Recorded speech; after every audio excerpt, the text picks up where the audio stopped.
பார்த்து பார்த்து பரவசமானேன் சுவாமி, பார்த்து பார்த்து பரவசமானேன்.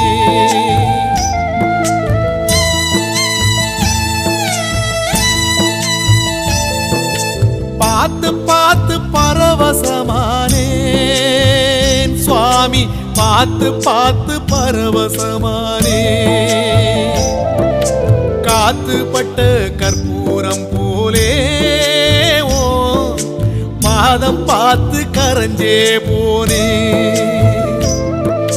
சேர்த்து வச்ச வார்த்தைய தொலைச்சேனா, பேச்சிருந்தும் தவியாதவிச்சேன். நேத்து வச்ச விரதம் இந்த உடம்பு கரைஞ்சு போச்சு. உன பார்த்து வச்ச பொழுதே என் மனசும் கரைஞ்சு போச்சு. நேத்து வச்ச